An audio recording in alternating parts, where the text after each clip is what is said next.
I wish B was here because we are about to talk about the Detroit Pistons.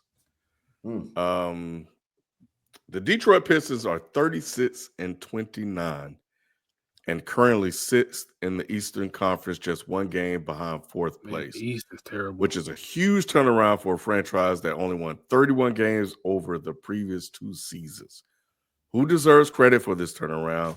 And is Cade Cunningham a top 5 point guard in the league right now? Top 5. Mm-hmm. JB Bickerstaff and the front office deserve the most credit just for the continuity and adults finally being in the room.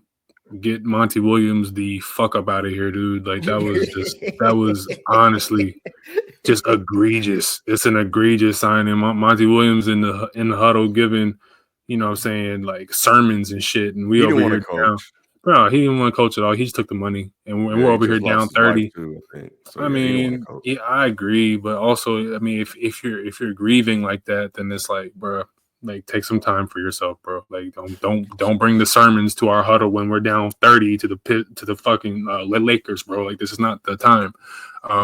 But Cade Cunningham, I'm not really sure where I have him at. I think that he's an amazing talent. Also, you could say he's top 5, and I won't argue it. I probably got to see one more season before I rank a guy like that, just because of how bad the team has been.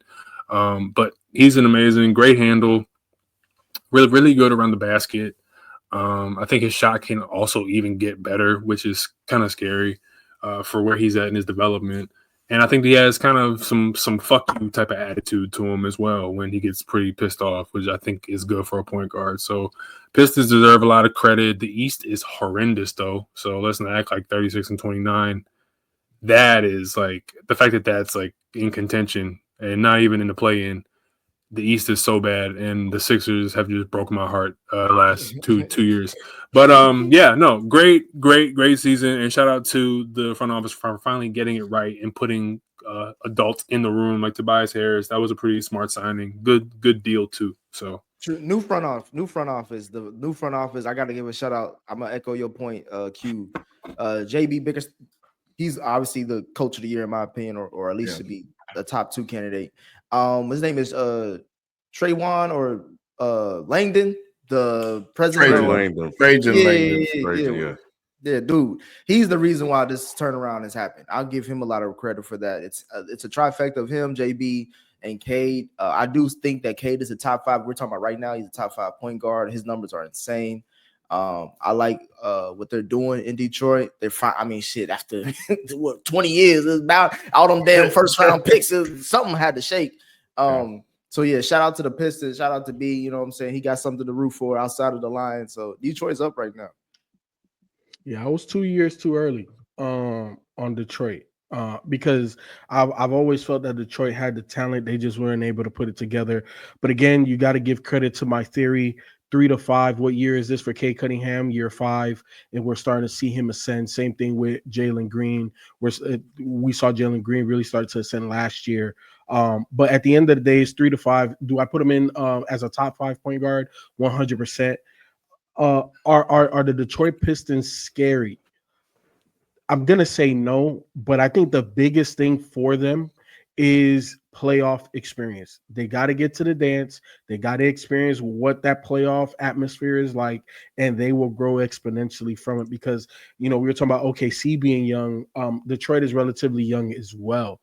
I think for the majority of their players, a little bit further along, they've been in the league longer. But all that being said, JB Bickerstaff is the main reason why we've seen this turnaround, and he is my coach of the year candidate, leading the pack, in my opinion.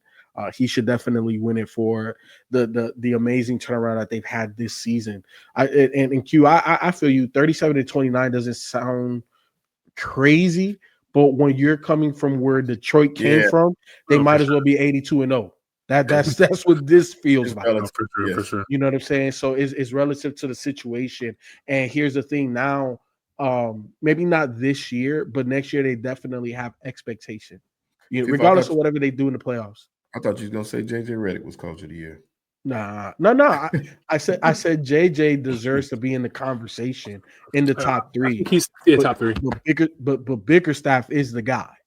Bickerstaff is number 1 on. I mean, can you not? I mean, I personally think it's the Cleveland coach, but I think that JJ or Bickerstaff are like deserving. Like I think we should damn near consider all 3 of them because Cleveland's on a crazy run right now, and they actually do look scary. Yep, they're truly a contender. Yeah. Lou told me backstage Jason Kidd should get it, but whoa. Dude, that's an Ayo. That's an Ayo crazy boy.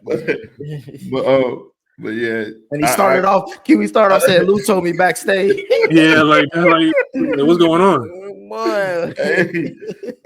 Hey, go ahead, show. Nigga running the baby off. Yeah, JB for me deserves the credit, and the reason being is he brought out that monster, the player that's another one. Hey, Shell, just type your response in the chat. Just type it, yeah. Man, he brought the best player out. That monster was crazy. Man, I didn't get to finish it and caught myself. But yeah, he's still going. He made Cade. He brought out the best player in Cade, and that's saying a lot. Y'all know Cade was one of my guys that I really like watching play. So Cade is serious, man. Yeah. Y'all are some children, man. Let this nigga finish. God damn. You know what? I agree with you, Sheldon. I agree with you. Thank you. You heard Spike Lee in the backstage said the same thing too. You agree with that? Hey, bro, you heard me say shit about Frank got no monster, bro. Like you hear nothing about man. Hey, what up, though? You know what I'm saying? Yeah, he brought out that monster. Man, look. Oh man. Nah, but I got high hopes for the Pistons. I think they go. I don't know who they're gonna see first round. I see people in the chat talking about the first round of the East for the playoffs gonna be egregious against professional sports. Or you can't pay me to watch this shit. Like, oh man. Man, that might surprise you. We might get a Knicks Pacers. And you know what? And watch it be actually good this year. The year I'm like, man, this should be trash. This should be good. Watch. It could be the. I don't think the Knicks are gonna get higher than 3. So it could be them versus the Pistons or something like that, some combination. Yeah. You know, I it's interesting. I haven't watched a lot of the Pistons play, and I keep waiting for it to not be real. You know, throughout the season, I was just like, all right, at some point they're gonna fall apart. And for them to continue to win games, you know, and I thought it was gonna happen when like Jaden Ivey got hurt, and I was like, okay, yeah, you know, but they're still managing, finding ways to win games. And I remember watching them. It was the last year, or the year before, and they would play really, really well for like 3-4 quarters, and then that experience. Would the lack of experience would show up, and they would just find ways to lose games. And of course, Monty was coaching then, and you guys are talking about Bickerstaff being the difference on this team in regards to coach, but I also think just experience and losing a lot of those games, a lot of close games, over the last couple of seasons. You know, it gives them a lot of resolve, and then just continue to add to the talent pool that they had. With, of course, Cade being one of their guys, and then Jalen Duran, and you got one of the Thompson twins who's finally getting some run because of injuries. We see what his brother is doing out there in Houston. He's playing well, and I didn't know if Algier, if the one in Detroit, had similar talents, because I didn't watch him in college, but. Cade is finally living up to the promise he's shown. Early on, he used to stay hurt. He would be injury prone. He would put up numbers, but he couldn't stay on the court. And this year, he's managing to stay on the court, and I have to give Detroit credit. They did not panic, and they went out and I guess speaking of what FIFA was talking about earlier, went out and got some veterans to come in and provide some stability in Tobias Harris. Because when that signing took place, I'm like, That what's he sounds crazy. I know it does because what was he gonna do? But it managed to work out. His contributions are working out. But I'm definitely gonna start paying more attention to them as we get ready to head into the playoffs to see first round exit. Can they scare a team and maybe take a team to make it a 6-game series, or will they get swept? Like, how legit are they with what they have? But as far as Cade being top 5, You seen his numbers, Ken?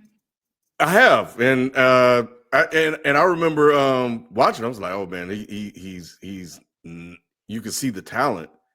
I think he's contending for a top 5 spot. I mean, I would have to let's see how we do it. Who would be top 5 right now? You already know it's SGA, right? Yeah. I guess do I you think consider it would be more you consider entertaining. Luka? Dame Lillard. I think it would be it would probably be more entertaining Lillard. to get Spike's top 5.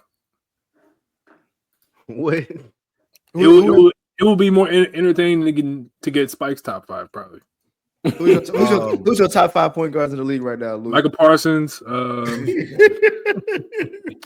I would say Brunson, Gary Payton. Okay. SGA. Okay. I would still put Steph in there. Okay. Steve Nash. Why you say no to the Dame, Lou? I wouldn't put Dame in there. I think he's too old.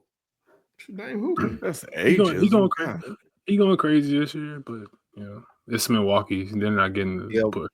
Yeah. Kyrie still in there, or are you taking him out because he old? Saying Kyrie is old. I wouldn't put Kyrie in there, but I would put Luka in there as a point guard and put him there. Yeah. Okay, that's 4. I probably count that. And then the 5th one will be him.